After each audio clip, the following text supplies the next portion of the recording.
Hey everybody, it's Jackie from ESLspeaking.org. So today I'm going to talk about my top 5 ESL first day activities. So you all know the first day of any class that you're teaching can be quite stressful. You don't know the students don't know you. But here are some of my best ideas to kind of overcome that and to help break the ice. So the first one is ball toss. This is great for a smaller class.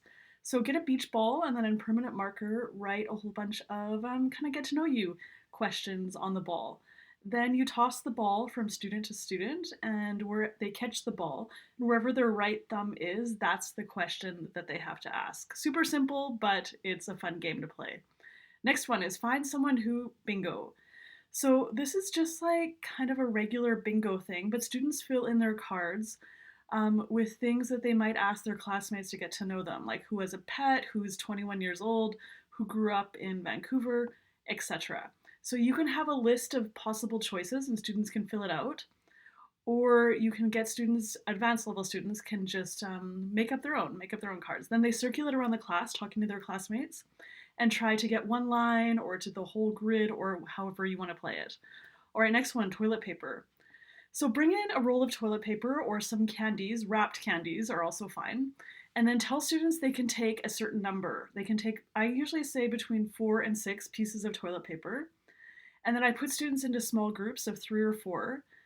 And they have to say one fact about themselves to their group. And then they throw away one piece of toilet paper, or they can eat one of their candies. Or save it for later if they don't want it then, of course, put it in their backpack or whatever. Then the people listening, one person can ask a follow-up question based on what they heard, and then they also can get rid of one of their candies or pieces of toilet paper. All right, next one is the name game. So this is a really simple one for absolute beginners. It's like a memory circle game. So the first person says, my name is Jackie and I like cats. The second person says, my name is Ted and I like pizza. Her name is Jackie and she likes cats. Continue on, and usually I'll do it so the teacher goes last, so it's a bit challenging, so pay attention. All right, then the last one is an introduction survey. So this is really good for more advanced level students, and this is often what I did in my university classes in South Korea.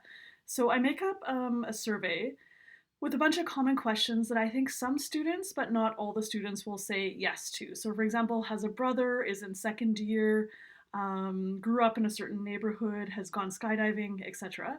Students have to circulate around the class, finding people who will answer yes to each question. Once they find that person, they ask a follow-up question, and then they write the name of the person and then a little jot about the follow-up. So for example, do you have a brother? Yes, I do. So they could write Jackie. Then their follow-up question might be, what's your brother's name? Oh, his name is Keith. They could write Keith in the blank. All right, so that's it for my ESL first day activities. I hope you like them. Please hit like, subscribe, leave a comment below, and that would be great. All right, I'll catch you next time. Bye, everybody.